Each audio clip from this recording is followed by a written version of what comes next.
me know it's recording. It's recording. All right, how's it going, guys? Sun's in my face, so I can't really see that well. But I have a 1989 Land Rover Defender 90, and today we're going to be doing a build, walk around, and review on this vehicle, and pretty much going over the plans for the vehicle as well, and what I have put into it already right now. So let's just start with the basics. Shout out to Innovate Racing, only wheel I use for off-road and truck related vehicles. So that's a G500 simulated bead lock. It's fully forged. No need for real bead locks on this. I'm not really going to be doing crazy off-roading with it yet, so this is what I went with. And the G500s are absolutely sweet with a raw machine finish. I kind of wanted that raw machine to go with the Ferrari red on here. It's a really nice match, and when I do eventually turn this into a pre-runner, which is the goal for this car, all the shocks and everything are all going to be just like chrome, and just that red and chrome accents is going to go really well as a nice two-tone. Anyways, we'll come over to the front, and in the front it's pretty simple. Got some LED headlights, some LP9 Pro spots, OEM bumper. Probably going to put an Onyx 6 10-inch here, or an Onyx 6 40-inch light bar up here, but for now we're going to leave it like this. Very simple, very clean, and functional. It is a solid axle truck, so if we come down here, you can see solid axle, so it's not really good for hitting whoops and stuff, just good for mid-travel application like off-roading and, you know, rock crawling, slow whoops, stuff like that. I do eventually plan on putting a center mount in this thing when I do go pre-runner and having shocks inside the bed of the Defender. Right now I got a mid-travel suspension setup. It's 4-linked front and rear all around. Let me get the camera here, I'll show you. Got some Fox 2.0 struts with some coils around. Look at all that grease. Very old car, 1989. See here, same thing goes in the rear. Fox, the best shocks in the world, it's all I use. And linked in the rear as well. And then the coils, when I do go pre-runner, are gonna come back here. It's a very short wheelbase, so it's not gonna be safe, but it's gonna be very fun. I'm gonna go ahead and pop the hood. I'll show you what we have underneath. Nothing exciting, don't worry. For now, I do plan on putting like an LS2 in here, an LS3, because it's actually very easy to do. But for right now, I have a 200 TDI motor in here. I have no idea how many miles it has on there because it was used and they didn't want to tell us, but it's pretty much rebuilt, so I guess it doesn't matter. It doesn't have that much horsepower, so I'm not really running into problems. It's got a turbo here. Probably has like 100 horsepower, 112 horsepower, nothing crazy. It just gets the job done for daily driving around the street, going to Walmart, going to the gym. No power here though, this is just reliability, but this thing runs forever. Very simple build, not much to go over. If we come in here, I put some Sparco seats in the interior here. Actually remove these. It's fun, it's not safe right now. When we do cage it, we'll go ahead and put the harness bar, seat belts, all that. But right now, this car doesn't really go over 65 miles an hour. So, you know, it's not gonna be a dramatic crash if we crash anyways. Knock on wood, we don't. Beautiful car. 35-inch Toyo MTs, just put these on here, 35 by 17. The wheels are a -12 offset. You can see the poke, how much the tires stick out from the fenders here. I like it, it looks perfect. That's what I like on all my builds. If anything, I like it sitting flush. Rocks aren't gonna be shooting out the back and ruining paint of your car or the other cars.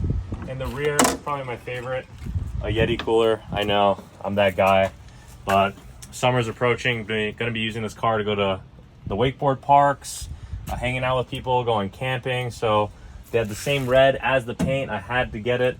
The tie down brackets here are also the same red. We're going all out, overkill on this thing. I'm gonna put my wakeboards up here. No reason for a heavy duty ratchet strap either. It was on sale, so I was like, whatever.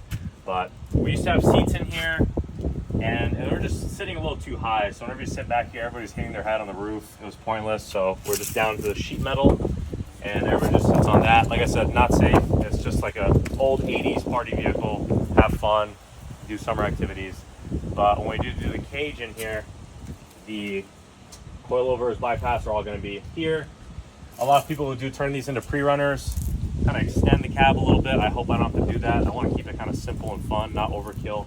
Just the cage, shocks, and, you know, new axles in the front and rear. It's probably going to be Like I said, maybe a center mount up front or probably just another solid axle.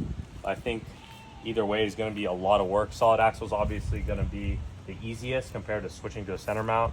But if we do go solid axle on the front and rear, like Curry rear ends up front and the rear, it'll be more of a rock crawler or Ultra 4 type build. So it might be something different, which I'll be looking forward to instead of the Tacoma. Tacoma's more pre-runner.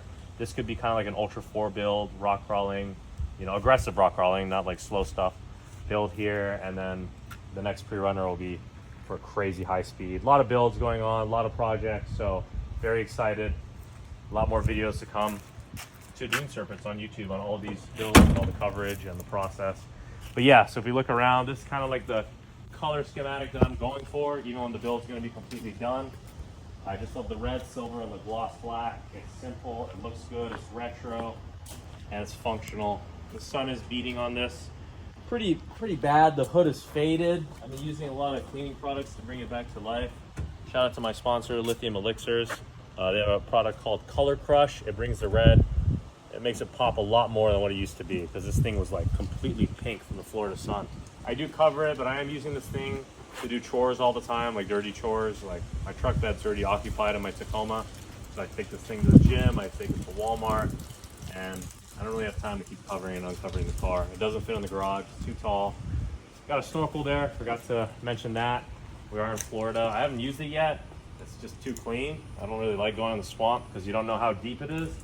It's not something to mess around with, but now at the 35s, I might build up the courage to do so. If you want to come look at the chassis here, I have been restoring the chassis.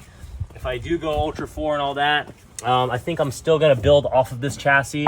It's very thin though, so I might, yeah, I'm probably gonna have to replace the chassis. So might be a simple build, but I went ahead and sanded it a long time ago, redid the chassis with some black steel. There's grease all over the chassis right now as well, but the grease is not rust, so it's no big deal. It's just dirty. But yeah, now that I'm doing this video and I have been putting my mind to it, feeling how thin the chassis is and how much work is going to go into it. It is boxed, thankfully. Chassis is fully boxed, but I'm probably going to do a solid axle up front, solid axle in the rear, have a full floater sticking out, and just put some giant shocks and go have some fun. I'm not going to try to completely change the appearance of this truck. I just want it to be a little bit more fun off-road, because this mid-travel application right now, it's still a little bumpy with the 2.0 struts. So I don't really enjoy off-roading with it, but you know, it is what it is. Also, it's a 5-speed manual transmission. I'm sure you already saw the transmission earlier in the video, but there it is, or should I say the shift knob, not the transmission. The transmission's under there, but yeah. And you can see it's a silver shift knob to match the wheels. But yeah, that's the build. Nothing crazy. Like I said, 1989 Defender 90. And that's a wrap for today's video. And just stay updated with what we do next. Thanks. Nice. Give me the camera now.